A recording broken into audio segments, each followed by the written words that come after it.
सभी को नमस्कार। मैं शीला चौरसिया, सरस्वती शिशु मंदिर महाराजपुर, जिला छतरपुर से। मेरी शिशु वाटिका में आप सभी का स्वागत है, वंदन है, अभिनंदन है। मेरा आज का विषय है पंच महाभूतों का परिचय और उनसे आत्मीय संबंध। पंच महाभूत इस प्रकार से हैं: पृथ्वी, जल, तेज, वायु और आकाश। इन पंच महाभूतों से ही हमारे आसपास का वातावरण बना हुआ है। पहला, पृथ्वी। सभी ठोस पदार्थ, धातु, मिट्टी, कंकड़, पत्थर आदि के रूप में पृथ्वी तत्व तो हमारे आसपास हैं। दूसरा, जल। जल से तो हम सभी परिचित हैं ही, जैसे वाष्प, बर्फ, नदी, तालाब, झरना आदि के रूप में हमारे चारों ओर व्याप्त है। तीसरा है तेज। गर्मी और प्रकाश के रूप में तेज तत्व तो हमारे आसपास व्याप्त है। जहाँ जहाँ भी गर्मी है और जहाँ जहाँ भी प्रकाश है, वहाँ वहाँ तेज तत्व तो है, ऐसा समझना चाहिए। चौथा, वायु।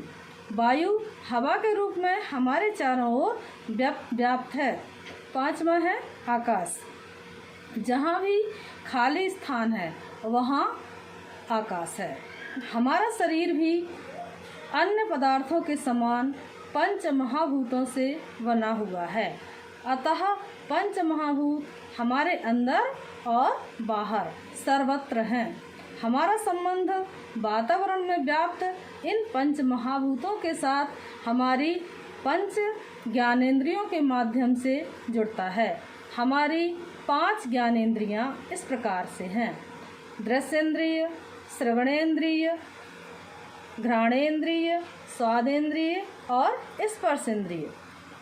सामान्य भाषा में दृश्येंद्रिय को आँख, श्रवणेंद्रिय को कान, घ्राणेंद्रिय को नाक, स्वादेंद्रिय को जीभ और स्पर्शेंद्रिय को त्वचा कहते हैं।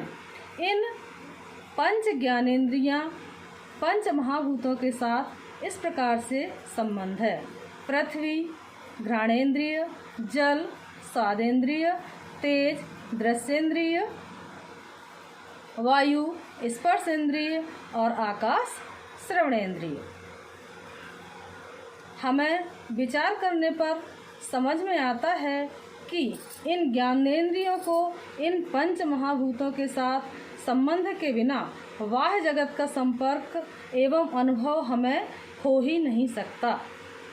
अतः यह अनुभव समृद्ध बने, यह हमारे लिए बहुत ही आवश्यक है।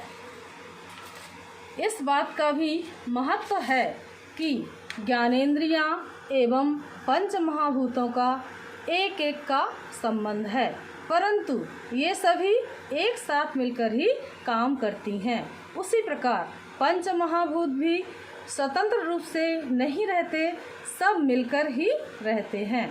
शिशु वाटिकाओं में ऐसा संवेद अनुभव अधिक महत्वपूर्ण है। विश्लेषणात्मक परिचय गौड़ है। उदाहरण के लिए, जल अपने शुद्ध रूप में रंगहीन, स्वादहीन एवं रूपहीन होता है, परंतु ऐसा शुद्ध रूप केवल बादल में ही होता है अथवा प्रयोगशाला में होता है। व्यवहार में जल में वायु मिली हुई रहती है, क्षार मिले हुए रहते हैं, वह गर्म या ठंडा भी होता है। उसका अनुभव स्वादेंद्रिय को होता है और श्रवणेंद्रिय को भी होता है। शब्द आकाश का गुण है, परंतु वायु के बिना उसका अनुभव श्रवणेंद्रिय को हो ही नहीं सकता। गंध पृथ्वी का गुण है, परंतु वायु उसका वहन करती है और घ्राणेंद्रिय उसका अनुभव करती है। इस तथ्य का विस्तार करने की आवश्यकता नहीं है, वह भौतिक विज्ञान का विषय है। हम केवल शिशु शिक्षा के साथ संबंधित होकर देखें तो यह तथ्य समझ में आएगा कि ज्ञानेंद्रियों का पंच महाभूतों के साथ घनिष्ठ संबंध निर्माण होना चाहिए। जैसे कि हम रंगों की पहचान करवाते हैं, परंतु प्रकृति का सुंदर रूप अनेक रंगों का संयोजन होता है। स्वाद कभी अकेले में नहीं होता। गुड़ मीठा, नीम कड़वी, नमक खारा, ऐसा अकेले में नाम जानकर परिचय नहीं होता। उसे तो चखने से परिचय होता है। चौकोर, त्रिकोण आदि आकृतियों के स्वतंत्र परिचय ही नहीं, अपितु सभी प्रकार के आकारों के उचित संयोजन से सुंदर आकृति बनती है। अतः अकेले अकेले पहचान नहीं, परंतु समग्रता में अनुभव ही शिशु वाटिका का विषय है।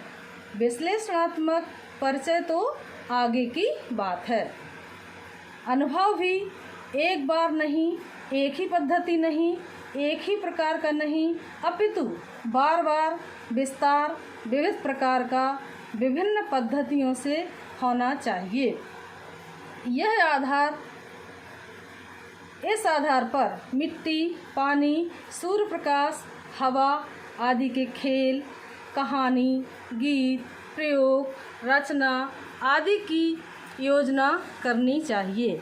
पंच महाभूतों के साथ घनिष्ठ संबंध निर्माण होने से व्यक्तित्व की एकात्मता बनती है, ऐसा मनोवैज्ञानिकों का मत है। अनुभवी लोगों का मत है कि शिशुओं को इससे सर्वाधिक आनंद आता है। वे खुले में रहने से, पानी एवं मिट्टी में खेलने से कभी भी थकते नहीं हैं। शिशुओं के इस आनंद को विकास का आधार मानना चाहिए। जय शिशु वाटिका।